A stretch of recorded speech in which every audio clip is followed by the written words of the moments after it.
Journeys on UK rail operator CrossCountry are often uncomfortable, overcrowded and extremely poor value for money. That's why after 20 years of misery, CrossCountry is refurbishing its entire long-distance Voyager fleet, which we'll be checking out today as we travel from Bristol in the southwest of England all the way up north to Manchester, looking at the many improvements and the one big issue which this refurbishment hasn't and won't resolve. Now join me as the journey continues.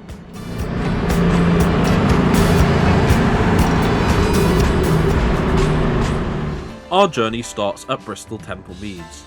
This is the main station serving the city and the busiest in southwest England. This station is housed by a Grade 1 listed building and was opened in 1840 as the western terminus of the original Great Western Railway and has been expanded numerous times over the 19th and 20th centuries.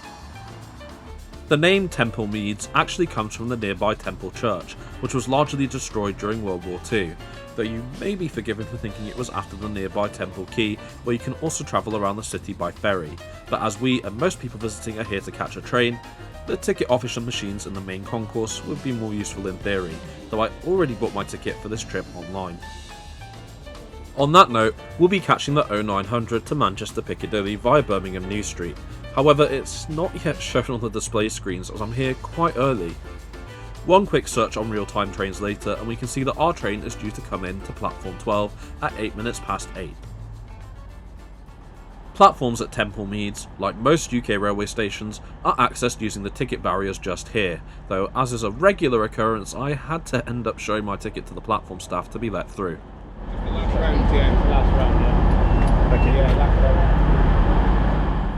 Whilst we wait, we have a great view of the stunning train shed, which has been undergoing restoration work since 2021, with full works to be completed later this year by Network Rail, who also manage the station given its status.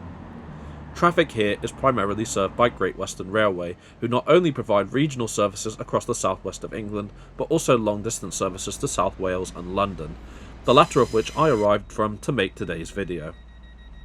CrossCountry, operated by transport giant Arriva, provides long-distance intercity services from Bristol on their southwest to north of England and Scotland routes, being exclusively operated by a strong fleet of 58 4 and 5 car 125 mph capable Class 220 Voyager and Class 221 Super Voyager units, the latter featuring a tilting mechanism which has been long since disabled. CrossCountry also took on an additional 12 5-car Class 221s from Avanti West Coast in 2024, once replaced by the new Everose, which controversially replaced the 5 7-car HST sets withdrawn in 2023, which I say as these trains are infamous for frequent overcrowding and a rather poor passenger experience. The other platforms at Temple Meads, including Platform 12, are reached using this underground walkway, available both through stairs and a lift. It's also here where you'll find most of the station's shops, as well as information about the station's history and a model of Locomotive 6000 King George V to celebrate the 200th anniversary of the railways in 2025, the first of 30 to be built at the historic GWR Swindon Works. 201 years later, our refurbished Voyager train arrives into Bristol, having formed a service from Birmingham New Street. The Class 220 units are the first to be refurbished, with 2 being done at a time at Alstom's Litchurch Lane Works in Derby, and 5 being complete at the time of upload. Once all 34 4-car units are done, the 36 Class 221, 5 and 4-car units will follow, the 12 ex-Avanti units being the last to be completed given their recent refresh. As part of the work done, the units are also receiving a full repaint, their first since being built for Virgin Trains by Bombardier, now Alstom, in Bruges, Belgium and Wakefield in northern England between 2000 and 2002, with this particular unit being built in 2001.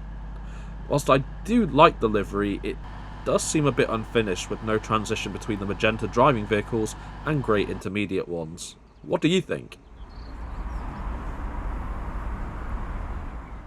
But of course, it's not just the outside that's changed. The interior has too, so let's get on board and check it out. It's only been recently that the UK has introduced some level boarding, so don't expect it on these trains. There are ramps though to allow reduced mobility passengers to board if needed.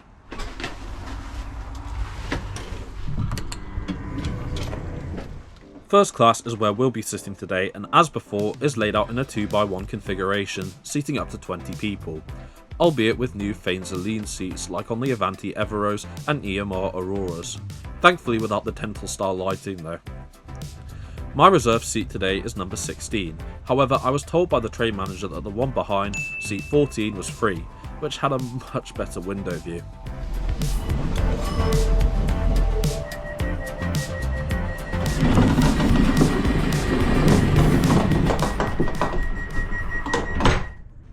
We depart Bristol Temple Meads with a 1-minute delay, ready to head north.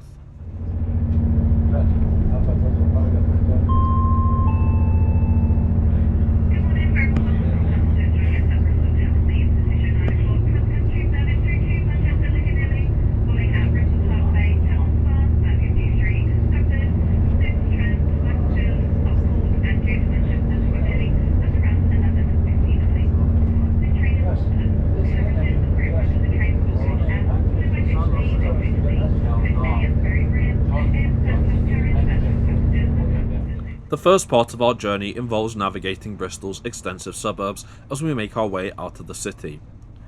To the left is Stoke Gifford Depot, where GWR's Class 800 and 802 trains are maintained, as well as the overhead wires coming into view, indicating we're approaching Bristol Parkway.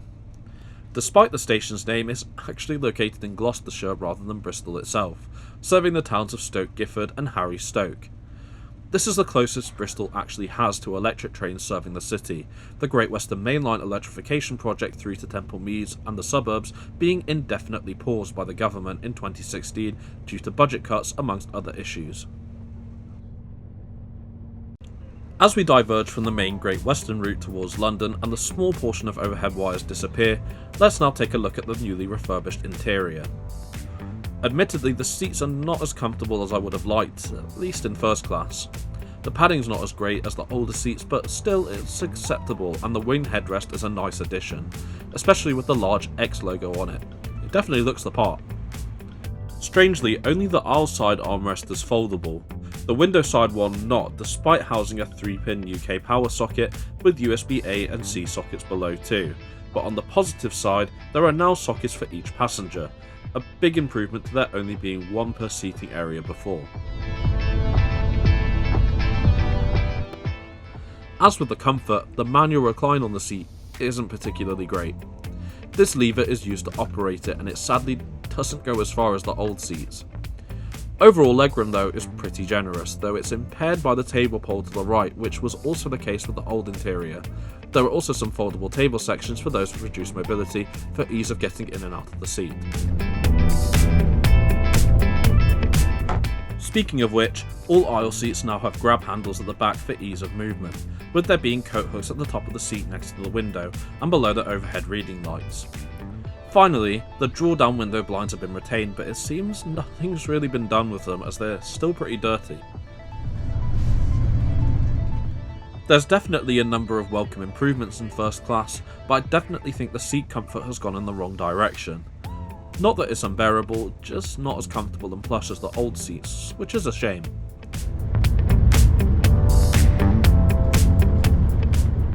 One of the benefits of first class intercity travel in Britain compared to most countries in mainland Europe is that there's onboard food service in first class. This is served by the attendant from a mobile trolley, with there being a small kitchenette located in the rear driver's cab. Don't expect anything fancy as shown from what I have here, but it's still better than nothing. I've linked the full menu in the description below. Our first stop outside of Bristol is Cheltenham Spa, a very popular stop at the height of the horse racing season. It's also here where regular cross-country regional services intersect with the long-distance ones, which I've covered before on the channel, as the Class 170s used on these are also receiving an extensive refurbishment. Now, another big question I've been wanting the answer to is whether the poor internet reception that plagues the Voyager family of trains has been fixed, and I'm sorry to say that isn't the case, as evidenced by my speedometer app not picking up any reception, unless this is what travelling at 0 miles per hour is like. As was the case pre-refurbishment, the Voyagers are fitted with free Wi-Fi, which you have to register for. Handy for working and checking emails, though from past experience that's if you actually get a seat.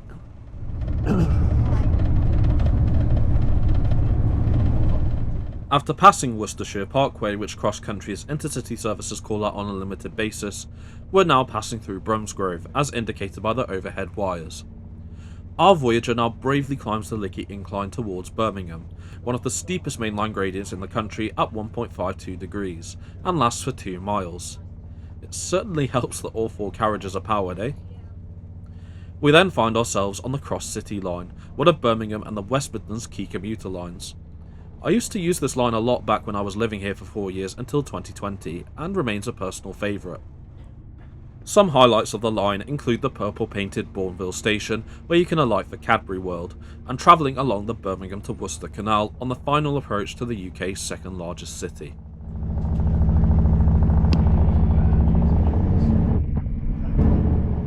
After entering the tunnels at 5 Ways, we're now arriving into Birmingham New Street, the main station serving the UK's second largest city and the busiest station outside of London. New Street is the core of CrossCountry's network, and all services, both intercity and regional, either call or terminate here. Consequently, we have a 10-minute wait here for a crew change, and stepping off for some fresh air shows the usual crowd of people packing on the train to Manchester like sardines. Now there's one thing the refurbishment won't fix.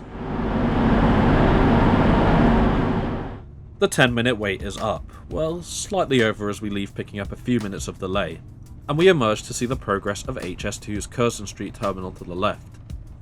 Many new railway projects in Britain have controversy attached to them, but I've yet to see a present day one with as much as HS2, which sadly will only run as far as Birmingham now following the cancellation of the Leeds and Manchester legs in the 2020s. Anyway, many of you watching this video will notice this isn't the normal route this train takes. Owing to engineering works between Birmingham and Wolverhampton, we have to take a diversion to Stafford using the line to Walsall, which allows us to see the Aston Villa Football Club stadium as we pass Aston, as well as Willenhall, one of 5 new stations opened on the West Midlands Railway network that opened with Darlaston a week after I made this recording. We then rejoin the line to Stafford and call it the Staffordshire County Town after joining the West Coast Main Line, which will take us the full length to Manchester.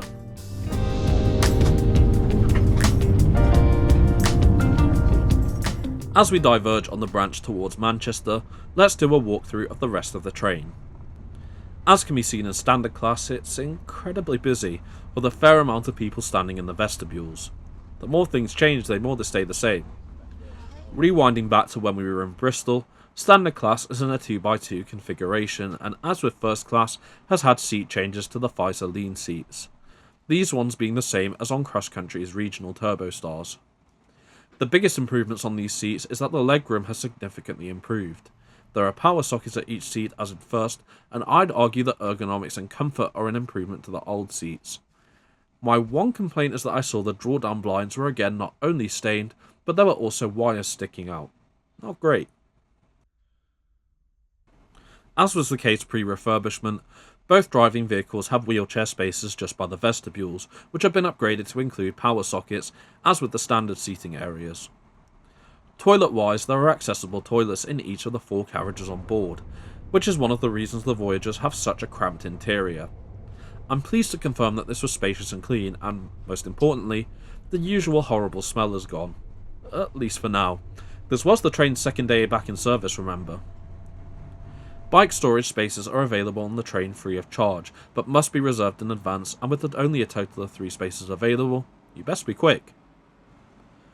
Another criticism with the Voyager is its lack of luggage space, available using overhead space for smaller items, and I mean small, even my bag struggles to fit, with some larger ones towards the vestibules. There are even larger ones in Coach D, which CrossCountry added in 2009 to replace the shop the units had when they were first introduced. From my experience, these are seldom used, except as seating for those who aren't fortunate enough to get a seat. The shop is still present on the ex-Avanti units and has generally received positive feedback from both staff and passengers, so it seems like a missed opportunity by CrossCountry to reinstall it as part of the refurbishment. Eventually, following calls at Stoke-on-Trent and Macclesfield, we rejoin the main line to Manchester at Cheadle-Hulme and then call at Stockport, our last stop before Manchester. We then cross over the Stockport Viaduct, one of the UK's largest brick structures dating back to the 1840s, with the Stockport Pyramid looming in the background, now an Indian and Pakistani restaurant and banqueting venue.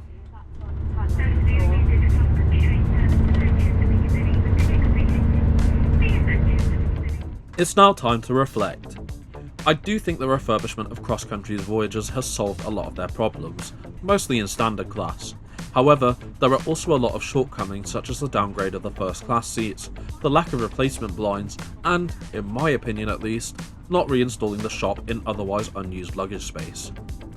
I also feel like the real benefits can't be captured until CrossCountry continues working towards improving capacity on its route. Hopefully they'll be able to convince the Department for Transport to use the remaining ex-Avanti Voyagers stored at Alstom's Derby site to allow for more double formations. My ticket was booked fairly last minute and cost £77.75, including a third off with my Railcard discount, which somehow worked out cheaper than standard. That being said, I don't think it should cost this much to travel first class for just over 3 hours on an intercity train, especially when many high-speed trains in Europe are cheaper than this, covering a larger distance in less time. It's now journey's end as we pass Manchester International Depot at Longsight and approach Manchester Piccadilly, arriving with a delay of 8 minutes due to congestion.